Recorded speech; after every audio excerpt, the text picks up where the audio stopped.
नमस्कार किसान भाइयों, यदि आप इस साल धान की खेती करना चाहते हैं और अच्छी वैरायटी का सिलेक्शन करने के बाद धान की फसल से बढ़िया और शानदार उत्पादन लेना चाहते हैं, तो आपने एकदम सही वीडियो पर क्लिक किया है। किसान भाइयों, आज के इस वीडियो में हम बात करेंगे धान की सबसे अधिक पैदावार देने वाली 3 हाइब्रिड और 2 रिसर्च वैरायटियों के बारे में, अर्थात कुल मिलाकर 5 वैरायटी के बारे में बात करेंगे, जो दुनिया की सबसे अधिक पैदावार देने वाली वैरायटियां हैं और जो कम समय में और कम लागत में हमें बहुत ही शानदार उत्पादन देकर जाती है। किसान भाइयों, इन पांचों वैरायटियों के बारे में मैं आज आपको पूरी जानकारी दूंगा कि आप इन वैरायटियों की नर्सरी कब से कब तक डाल सकते हैं और इन वैरायटियों की फसल पकने का समय क्या है, वैरायटी की पैदावार कितनी है और इन वैरायटियों में कौन कौन सी बीमारियां आती हैं और धान की रोपाई करने के बाद में हमें पहली खाद कौन सी देनी चाहिए। इन पांचों वैरायटियों के बारे में मैं आज आपको पूरी जानकारी दूंगा, तो आप वीडियो को पूरा देखें, अंत तक देखें, ताकि आपको सही जानकारी प्राप्त हो सके। और जो किसान भाई चैनल पर पहली बार आए, ये वीडियो को पहली बार देख रहे हैं, उनसे छोटी सी रिक्वेस्ट है, वीडियो को लाइक करें, चैनल को सब्सक्राइब कर लें और पास वाली घंटी को भी दबा दें, ताकि हमारा आने वाले खेती संबंधित सभी प्रकार के वीडियो आपको सबसे पहले मिलते रहें।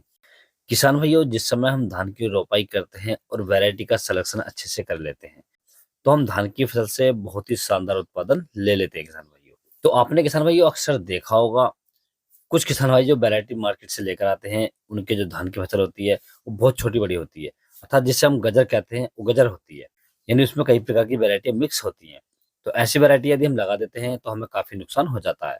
दूसरा, यदि हमें अपनी फसल लेट लगानी है और हमने वैरायटी लगा दी अगेती वाली, तो भी हमें नुकसान हो जाता है। किसान भाइयों, इसलिए आप विशेष ध्यान रखें, जब भी आप धान की वैरायटी का सिलेक्शन करें तो समय के अनुसार करें, यानी हमें किस समय लगानी है और कौन सी वैरायटी लगानी चाहिए, क्योंकि इसके बारे में जानकारी बहुत जरूरी होती है। अब किसान भाई, हम बात कर लेते हैं धान की 3 हाइब्रिड और 2 रिसर्च वैरायटी के बारे में। तो सबसे पहले हम बात कर लेते हैं धान की 3 हाइब्रिड वैरायटी के बारे में। तो सबसे पहली वैरायटी की यदि हम बात करें, तो ये हमने रखी है श्रीराम बायोसीड की, जो बसंती के नाम से आती है। काफी फेमस वैरायटी किसान भाई है और बहुत ही शानदार उत्पादन देकर जाती है। यदि हम इस वैरायटी के नर्सरी डालने के सही समय की बात करें, तो आप इस वैरायटी की नर्सरी 10 मई से 10 जून तक कभी भी डाल सकते हैं किसान भाइयों। यदि इस बीच में आप इसकी नर्सरी डालते हैं, तो आप इससे बहुत ही शानदार उत्पादन ले सकते हैं किसान भाइयों। और जब किसान भाइयों इस वैरायटी की नर्सरी लगभग 20 से 22 दिन के आसपास की हो जाए, तो आपको तुरंत इसकी रोपाई कर देनी चाहिए, अर्थात इसे उखाड़ कर लगा देना चाहिए या इसका ट्रांसप्लांट कर देना चाहिए किसान भाइयों। और यदि हम इस वैरायटी के फसल पकने के समय की बात करें, तो ये वैरायटी लगभग 110 से 120 दिन में पककर तैयार हो जाती है।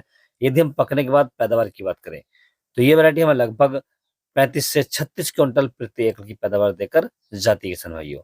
यदि इस वैरायटी में रोगों की बात करें, तो इस वैरायटी के अंदर कोई विशेष रोग नहीं आता किसान भाइयों, तो आप इस वैरायटी का सिलेक्शन भी कर सकते हैं। और दूसरी जो हाइब्रिड वैरायटी हमने रखी है किसान भाइयों, ये आती है बायर क्रोपसांस की, जो एराइज एजे 6741 के नाम से आती है। काफी फेमस और पॉपुलर वैरायटी किसान भाइयों। और इस वैरायटी का जो रंग होता है बहुत ही शानदार होता है, अर्थात इसकी जो वैरायटी जब धान पककर आती है फसल इसकी, तो बहुत ही शानदार रंग होता है। और जब हम इसे मार्केट में लेकर जाते हैं किसान भाइयों, तो ये अन्य वैरायटी के मुकाबले 100-200 रुपए महंगी पड़ती है, क्योंकि इसके धान में दाना काला नहीं पड़ता किसान भाइयों। यदि किसान भाई इस वैरायटी की नर्सरी डालने के समय की बात करें, तो आप इस वैरायटी की नर्सरी 15 मई से 10 जून तक कभी भी डाल सकते हैं किसान भाइयों।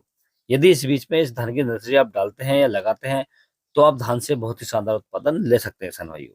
और जब किसान भाइयों इस धान की नर्सरी लगभग 22 से 25 दिन के आसपास की हो जाए, तो आपको इसका तुरंत ट्रांसप्लांट कर देना चाहिए या इसकी रोपाई कर देनी चाहिए किसान भाइयों। क्योंकि जितनी छोटी पौध हम लगा देंगे या जितनी छोटी नर्सरी हम लगा देंगे, उतना ही फुटाव ज्यादा करेगी, कल्ले ज्यादा निकालेगी और पैदावार भी ज्यादा देकर जाएगी किसान भाइयों। यदि हम इस वैरायटी के पकने के सही समय की बात करें, तो ये वैरायटी लगभग 120 दिन में पककर तैयार हो जाती है। यदि हम इसकी पैदावार की बात करें, तो ये वैरायटी हमें लगभग 32 से 35 क्विंटल प्रति एकड़ की पैदावार देकर जाती है किसान भाइयों। यदि किसान भाई आप इस वैरायटी का सिलेक्शन कर रहे हैं या इस वैरायटी को लगा रहे हैं, तो आपको जो खाद देनी है इसके अंदर, जो फर्टिलाइजर देना है या यूरिया लगानी है, वो लगभग 25 से 30 दिन तक लगानी है। 30 से 35 दिन के बाद में आपको इस फसल में यूरिया नहीं लगानी है, क्योंकि यदि आप ज्यादा यूरिया इसके अंदर लगाएंगे, तो इसकी बढ़भर बहुत ज्यादा हो जाती है, जिससे फसल गिरने का खतरा रहता है किसान भाइयों। क्योंकि ये फसल गिरती बहुत है, तो इसका आप विशेष ध्यान रखें, कम से कम यूरिया इसके अंदर डालें किसान भाइयों। तो आप किसान भाई इस वैरायटी का सिलेक्शन भी कर सकते हैं। अब तीसरी जो वैरायटी किसान भाई हमने रखी है, ये भी हाइब्रिड वैरायटी है। ये निर्मल कंपनी की आती है, NPH 150। या निर्मल 150 के नाम से भी जानते हैं किसान भाइयों। ये भी बहुत ही शानदार वैरायटी है और मार्केट में बहुत ही सस्ते रेटों पर मिल जाती है किसान भाइयों। यदि हम इस वैरायटी के मार्केट रेट की बात करें तो ये वैरायटी लगभग 350 से 380 रुपए प्रति किलो के हिसाब से मिल जाती है किसान भाइयों। यदि हम इसकी नर्सरी डालने के सही समय की बात करें तो आप इस वैरायटी की नर्सरी 10 मई से 10 जून तक आसानी से डाल सकते हैं किसान भाइयों। और जब इसकी नर्सरी लगभग 22 दिन के आसपास की हो जाए तो आपको इसका तुरंत ट्रांसप्लांट कर देना चाहिए या इसकी रोपाई कर देनी चाहिए किसान भाइयों। यदि हम इसकी फसल पकने के समय की बात करें तो ये वैरायटी लगभग 110 दिन में पककर तैयार हो जाती है। यदि हम इसकी पैदावार की बात करें तो ये वैरायटी हमें लगभग 30 से 35 क्विंटल प्रति एकड़ की पैदावार देकर जाती है किसान भाइयों। और ये वैरायटी कम से कम लागत में हमें बहुत ही शानदार उत्पादन देकर जाती है किसान भाइयों। तो आप इस वैरायटी का सिलेक्शन भी कर सकते हैं। तो ये है किसान भाइयों धान की 3 हाइब्रिड वैरायटियां। अब हम बात कर लेते हैं धान की 2 रिसर्च वैरायटियां या पूसा बासमती वैरायटी के बारे में।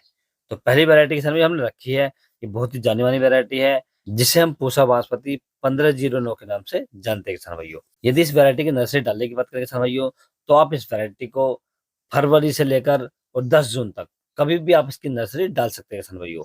यदि आप फरवरी से 10 जून तक इसकी नर्सरी डालते हैं तो आप इससे बहुत ही शानदार उत्पादन ले सकते हैं किसान भाइयों। और जब किसान भाइयों इस वैरायटी की नर्सरी लगभग 25 दिन के आसपास की हो जाए तो आपको इसकी तुरंत रोपाई कर देनी चाहिए किसान भाइयों। और यदि किसान भाइयों हम इस वैरायटी के पकने के समय की बात करें तो ये वैरायटी लगभग 90 से 100 दिन में पककर तैयार हो जाती है किसान भाइयों। यदि हम इसकी पैदावार की बात करें तो ये वैरायटी हमें लगभग 25 से 28 क्विंटल प्रति एकड़ की पैदावार देकर जाती है किसान भाइयों। आप इस वैरायटी का सिलेक्शन भी कर सकते हैं। दूसरी जो हमने रिसर्च वैरायटी रखी है किसान भाइयों, ये रखी है पूसा बासमती 1692। काफी फेमस और पॉपुलर वैरायटी किसान भाइयों और नई वैरायटी है, बहुत ही शानदार उत्पादन देकर जाती है। यदि हम इसके नर्सरी डालने के समय की बात करें तो आप इस वैरायटी की नर्सरी लगभग मार्च, अप्रैल, मई और जून के महीने में आसानी से डाल सकते हैं। और जब इस धान की नर्सरी लगभग 25 दिन के आसपास की हो जाए तो आपको तुरंत इसकी रोपाई कर देनी चाहिए किसान भाइयों। और यदि हम इस वैरायटी के पकने के समय की बात करें तो ये वैरायटी लगभग 90 दिन में पककर तैयार हो जाती है। यदि हम इसकी पैदावार की बात करें तो ये वैरायटी हमें लगभग 25 क्विंटल प्रति एकड़ की पैदावार देकर जाती है किसान भाइयों। तो आप इस वैरायटी का सिलेक्शन भी कर सकते हैं। किसान भैया आप 2 प्रकार से वैरायटी का सिलेक्शन कर सकते हैं। एक तो जो मैंने आपको वैरायटी बताई है इनका चुनाव कर सकते हैं। दूसरा, पिछले साल आपके यहाँ कौन-सी वैरायटी ने सबसे ज़्यादा पैदावार दी थी, आप उसका सिलेक्शन भी कर सकते हैं। क्योंकि जो वैरायटी आपके यहाँ लगी हुई है, आपने वो देखी है और उसने अच्छी पैदावार दी है, तो आप उसका सिलेक्शन भी कर सकते हैं। ये जौन-सी वैरायटी मैं आपको बता रहा हूँ, इन 5 वैरायटियों में से आप कोई-सी वैरायटी का सिलेक्शन कर सकते हैं। तो किसान भाई जो 5 वैरायटियाँ मैंने आपको बताई हैं, यदि आप इन वैरायटियों में से कोई-सी वैरायटी का सिलेक्शन करते हैं, तो मैं आपको गारंटी देता हूँ कि आप धान की फसल से बहुत ही शानदार उत्पादन ले सकते हैं किसान भाइयों। यदि किसान भाइयों आपको किसी अन्य फसल के बारे में कोई जानकारी चाहिए तो आप मुझे कमेंट्स कर सकते हैं या व्हाट्सएप पर मैसेज कर सकते हैं। व्हाट्सएप का नंबर मैंने नीचे डिस्क्रिप्शन में दे रखा है, आप वहाँ से ले सकते हैं और अपनी फसल का फोटो डालकर किसी प्रकार की भी जानकारी ले सकते हैं किसान भाइयों। यदि किसान भाइयों मेरे द्वारा दी गई जानकारी आपको अच्छी लगी हो, वीडियो पसंद आया हो तो वीडियो को लाइक करें, शेयर करें और चैनल को जरूर सब्सक्राइब करें। Thanks for watching my video.